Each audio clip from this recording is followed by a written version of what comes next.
Hello everyone, welcome back to a online solution. कैसे हैं आप लोग। तो आज मैं आपको संस्कृत का चैप्टर फर्स्ट का मंगलम मैंने पढ़ाया था और उसका आज मैं इस ऑब्जेक्टिव कराने वाला हूं, ठीक है ना। तो इस वीडियो में आपको टोटल जो है 30 ऑब्जेक्टिव इस लेसन से देखने को मिलेगा, ठीक है ना। तो चलिए फटाफट शुरू करते हैं और सभी ऑब्जेक्टिव्स को जो है कंप्लीट करते हैं। तो आप लोग पहली बार चैनल पे पधार रहे हो तो चैनल को सब्सक्राइब कर लीजिएगा और घंटा वाला बटन जरूर से दबाइएगा ताकि मेरी हर वीडियो का इन्फॉर्मेशन आपके पास सबसे पहले पहुंचेगा, ठीक है ना। तो लेट्स स्टार्ट। ओके, आप डिस्क्रिप्शन में दिए हुए कॉन्टेक्ट से मुझे कॉन्टेक्ट कर सकते हो। सबसे पहला सवाल यहाँ पे है कि उपनिषद के रचनाकार कौन है। बहुत इंपॉर्टेंट सवाल बनता है आपके लिए। उपनिषद का रचनाकार कौन है। महात्मा, विदुर, महर्षि वाल्मीकि, महर्षि वेदव्यास, कालिदास, ठीक है ना। तो महर्षि वेदव्यास जो है वो जो है उपनिषद के रचनाकार है, ठीक है ना। आगे सवाल देखते हैं। मंगलम पाठ के रचनाकार कौन है। मंगलम पाठ के रचनाकार कौन है। महात्मा, विदुर, महर्षि वाल्मीकि, महर्षि वेदव्यास या कालिदास, ठीक है ना। तो मंगलम जो आपने अपना पाठ में पढ़ना है, उनके जो राइटर है, उनके जो लेखक है, रचनाकार है, वो कौन है। महर्षि वेदव्यास जी है, ठीक है ना। Option C. बहुत इंपॉर्टेंट सवाल आपके सामने दिख रहा है। सवाल नंबर 3 देखिए। मंगलम पाठ में कितने मंत्र संकलित है, ठीक है ना। मंगलम पाठ में कितने मंत्र संकलित है। 10, 8, 5, 7। तो आपको याद रखना है मंगलम पाठ में जो है 5 मंत्र जो है वो संकलित है। कितने मंत्र। 5 मंत्र जो संकलित है। चौथा सवाल देखें। अणु से छोटा क्या है, ठीक है ना। आकाश, आत्मा, परमात्मा, संसार। तो अणु से भी छोटा कौन है। आत्मा। आत्मा जो है अणु से भी छोटा है। Okay, option B. आगे 5वां सवाल देखिए क्या बोलता है कि किसकी जय होती है। जय के मतलब किसकी जीत होती है, किसकी विजय होती है। यहाँ पे जीत भी लिखा जा सकता है, किसकी जीत होती है या किसकी विजय होती है ना, ठीक है ना। विजय के मतलब वही हुआ जीत, ठीक है ना। किसकी जय होती है। सत्य की, असत्य की, क्रोध की, मोह की। तो सत्य की जीत होती है, सत्य की विजय होती है, सत्य की जीत होती है। छठा सवाल देखिए। बहती नदी कहाँ मिलती है। यानी कि जो नदियाँ बहती है और बहते बहते फिर वो कहाँ मिल जाती है, ये आपको बताना। बहती नदी कहाँ मिलती है। सरोवर में, नदी में, समुद्र में या तालाब में। तो बहती नदियाँ जिस तरह से समुद्र में मिल जाती है ना, इस तरह से आपको सत्य का भावना जो है अपनाना है। जिस तरह से बहती नदी जो है समुद्र में मिल जाती है। तो चैप्टर में बहुत अच्छे तरीके से बताया गया था और मैंने भी आपको एक्सप्लेनेशन जो बहुत अच्छे तरीके से किया था। ओके, 7वां सवाल देखिए। जंतु के हृदय रूपी गुफा में क्या स्थित है। कभी कभी यहाँ पे सवाल देता है प्राणियों के शरीर के हृदय की गुफा में क्या स्थित है। ऐसे भी सवाल देता है। प्राणियों या जंतु भी बोल सकता है, क्योंकि जंतु प्राणी तो बोथ आर सेम है ना, दोनों तो बराबर ही होता है। तो जंतु के हृदय रूपी गुफा में क्या स्थित है। आत्मा, शरीर, देवता या राक्षस। जंतु के हृदय रूपी गुफा में आत्मा जो है स्थित है। ऑप्शन क्या होगा, ए सही आंसर हो जाएगा। 8वां सवाल देखें। मंगलम पाठ में किस प्रकार के मंत्र हैं। पद्यात्मक मंत्र है या गद्यात्मक मंत्र है या संकलनात्मक मंत्र है या नाट्यात्मक मंत्र है। तो मंगलम पाठ में जो है पद्यात्मक मंत्र जो है, ठीक है ना, पद्यात्मक मंत्र है मंगलम पाठ में है। ओके, चलिए 9 सवाल देखते हैं। देवलोक का मार्ग किससे प्राप्त होता है या किससे प्रशस्त होता है। ऐसे भी सवाल पूछा जा सकता है कि देवलोक का मार्ग जो है किससे प्राप्त होता है, यानी कि ईश्वर तक पहुंचने के लिए हमें कौन सा मार्ग अपनाना पड़ेगा। सत्य या असत्य या क्रोध या मोह। तो भाई साहब ऑप्शन तो पढ़ के हर बंदा यहाँ पे टिक लगा देगा, है ना जी। सत्य का मार्ग से जो है देवलोक का मार्ग प्राप्त होता है। सत्य से क्या प्राप्ति होती है। देखिए उसी सवाल को उल्टा कर दिया गया है। सत्य से क्या प्राप्त होता है। पृथ्वी लोक, नर्कलोक या देवलोक या कोई नहीं। तो अभी आपने पढ़ा देवलोक से जो है सत्य का मार्ग जो है प्राप्त होता है, ठीक है ना। यानी कि ऑप्शन इसका क्या हो जाएगा, सी राइट आंसर हो जाएगा। 11 सवाल देखें। मृत्यु को वश में कौन कर लेते हैं। मृत्यु को भी वश में कर लेते हैं। मूर्ख या अज्ञानी या विद्वान या कोई नहीं। यानी कि जो मृत्यु उनको भी वश में कौन कर लेते हैं, विद्वान, है ना जी। ऑप्शन नंबर सी बिल्कुल राइट आंसर हो जाएगा आपका।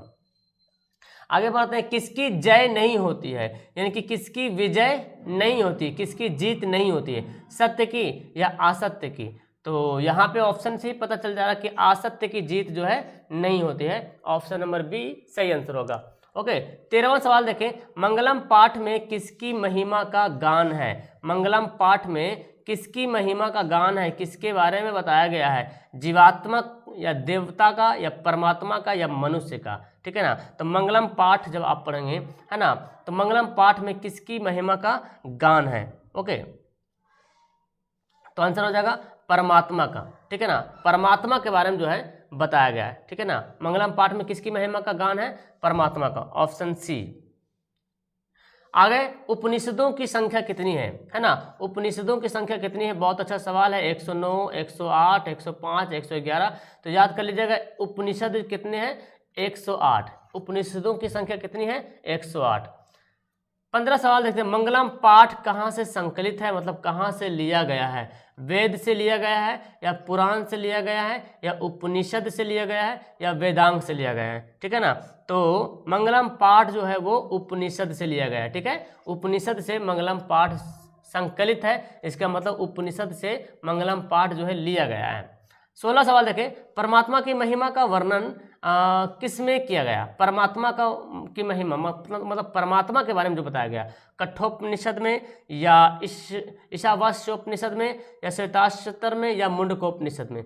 तो आपको ना कठोपनिषद में जब आप पढ़ोगे ना तो उसमें जो है परमात्मा की महिमा के बारे में बताया गया है, ठीक है ना।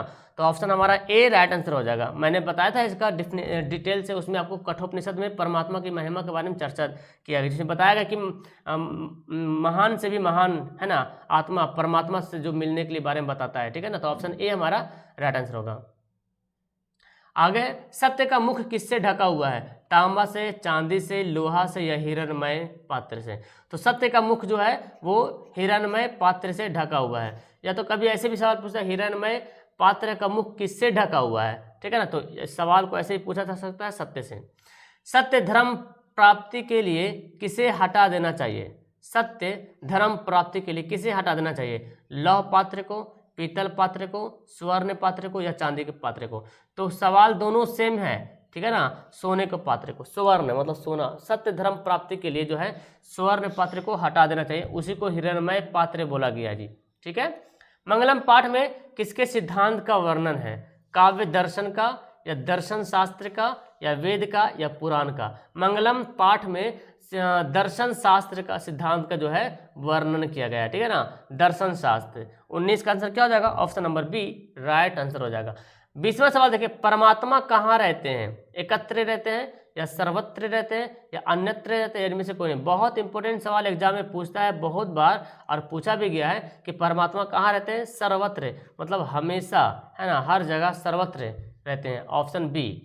आगे का पढ़ते हैं, वेद कितने प्रकार के होते हैं, ठीक है ना, ये भी सवाल पूछा गया है। वेद, तो वेद जो है 4 प्रकार के होते हैं, ऋग्वेद, यजुर्वेद, सामवेद और अथर्ववेद, ठीक है ना, ये 4 प्रकार के जो है वेद होते हैं। और सबसे पहला वेद जो है वो कौन है, ऋग्वेद, ठीक है ना। तो ये बात याद करेंगे, हालांकि आपसे ये सवाल पूछता है ऋग्वेद कितने प्रकार के होते हैं, ठीक है, तो याद रहेगा आपको।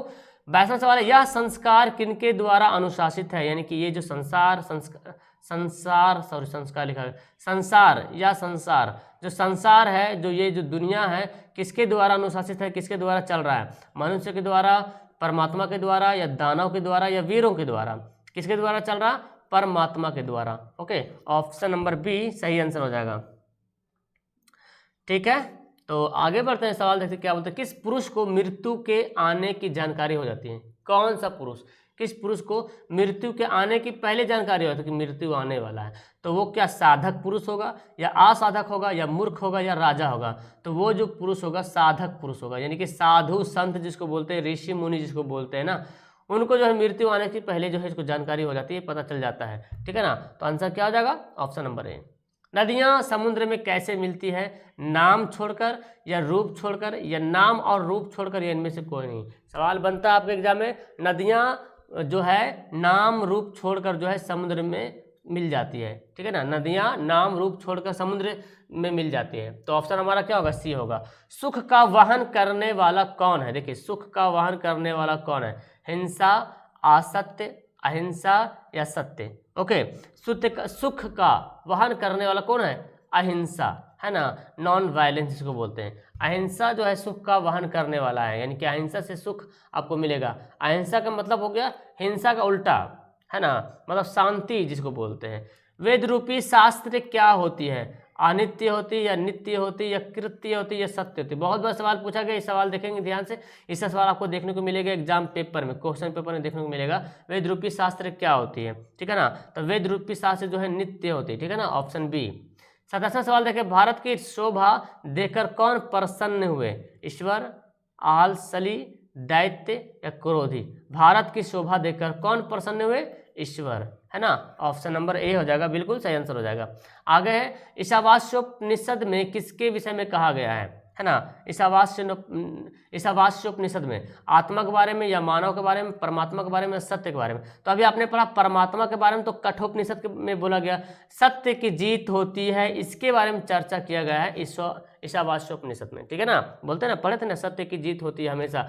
तो इसमें ईशावास्योपनिषद में सत्य के बारे में बताया गया, लेकिन परमात्मा के बारे में, परमात्मा की महिमा का जो गुण गाया गया है वो कठोपनिषद में, ठीक है।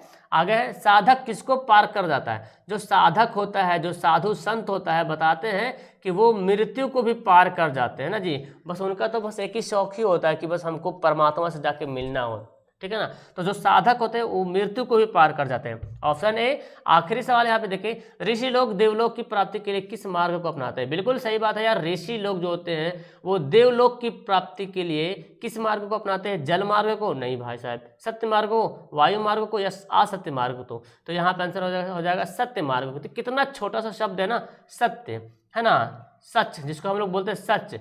सच बोलो, हमेशा सच बोलो। और हम लोग आए दिन जो है पता नहीं कितना झूठ बोलते होंगे, है ना। अब सोच सकते हैं, एक सिर्फ सत्य से, एक सत्य शब्द बोलने से, यानी कि सत्य सत्य जीवन में सच बोलने से आप जो है देवलोक की प्राप्ति कर सकते हो, आप एक अच्छे इंसान बन सकते हो, सिर्फ सच बोलने से। तो झूठ बोलने से बहुत ज़्यादा नुकसान भी होता है। तो एक छोटा सा शब्द शायद हम अपने जीवन में अगर इसको फॉलो कर लें तो हमारी बहुत सारी कठिनाइयाँ जो है दूर हो सकती है। तो फिलहाल ये मैंने आपको इस लेसन से 30 क्वेश्चन करवा दिया है। आप मुझे कमेंट करके बताएंगे कि आपको इनमें से कितना क्वेश्चन याद था पहले से। ओके, नीचे कमेंट बॉक्स में कमेंट करेंगे, अपने दोस्तों को शेयर करेंगे और पहली बार आए तो चैनल को सब्सक्राइब करना मत भूलिएगा। ओके, मिलते हैं नेक्स्ट वीडियो में, तब तक के लिए